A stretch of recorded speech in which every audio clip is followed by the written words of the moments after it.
Shalom, bon Erev Shabbat, va être Hanan. La deuxième paracha du livre de Devarim, lu toujours après Tisha B'Av.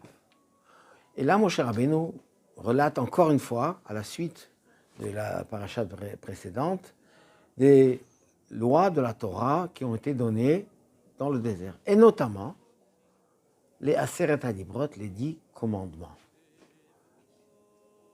Le décalogue.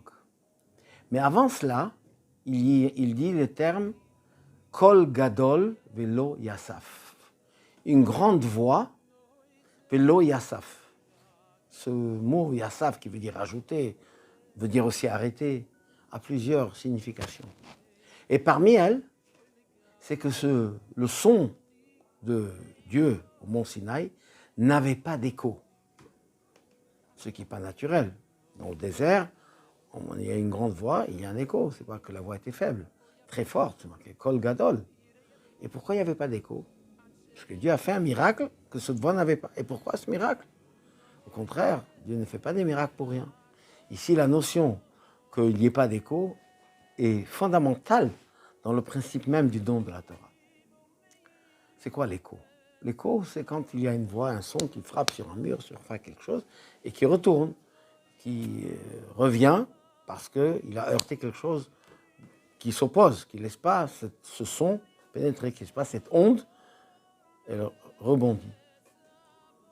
Et là, justement, l'idée des paroles divines ne devait pas rebondir, ne devait pas faire comme un ricochet, retourner. Non, elle devait justement être absorbée dans toute la nature. Et là, il y a quelque chose de fondamental que nous apprenons dans le sens des Aseret HaDivrot, des 10 paroles. On pense que les 10 paroles divines, c'est des lois données comme ça pour l'humanité, bien sûr. Mais ça va beaucoup plus loin, parce que ces lois-là, on les connaissait. On les savait, les Bnei Israël pratiquaient pratiquement toutes les mitzvot. Ce qui était possible de faire, mais ils le connaissaient. Il n'y avait rien de nouveau par rapport à ce qu'on savait. Ce qu'il y a eu de nouveau, et qui est le changement fondamental, c'est que la nature et le surnaturel vont s'embriquer. La parole divine, qui est spirituelle, va pénétrer, va s'habiller dans la matière, à tel point qu'il n'y a pas de son qui rebondit. Pourquoi? Parce que le but du don de la Torah, ce n'est pas simplement pour pratiquer les mitzvot, ce que bien sûr est l'essentiel, mais c'est pour transformer le monde, pour le rendre meilleur. Et pas seulement le monde en l'esprit des hommes, mais même la nature devait être imprégnée par la parole divine. D'ailleurs, disent nos sages qu'il y a d'autres miracles qui sont produits, que les oiseaux, les animaux, tout le monde s'est tué, tout le monde a reçu, a senti cette révélation divine qui a changé totalement le principe même de l'humanité et de la nature, dans le sens que la nature ne pouvait pas être un élément matériel et spirituel en même temps, l'est devenue. Un exemple que tout le monde connaît, une mezouza à la porte, ou des téphilines, dans laquelle c'est marqué dans la paracha de la semaine. Les téphilines, c'est quoi? C'est des objets matériels.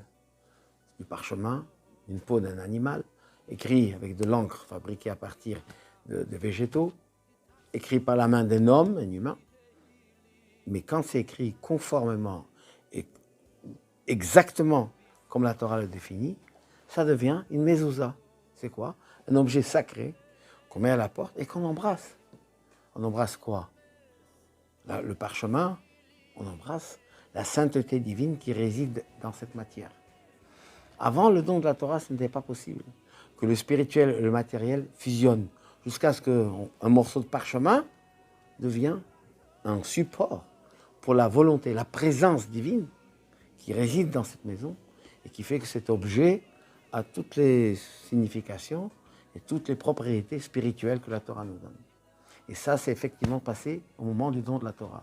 Car la spiritualité a absorbé la matière de telle sorte que chacun de nous aujourd'hui, en faisant la Torah, en faisant les mitzvot, en faisant la tzedaka, en faisant toutes les bonnes choses, non seulement qu'on réalise un bien, une bonne action, comme on dit, mais en fait, on fait pénétrer la spiritualité, la sainteté divine dans le monde qui le prépare pour les révélations qui viendront quand viendra Mashiach, où on verra comment la nature et le surnaturel ne sont pas contradictoires, ne sont pas opposés, mais au contraire, c'est un support pour permettre de nous révéler la présence divine qui sera très prochaine de nos jours avec la venue du Mashiach. Shabbat Shalom umevorach.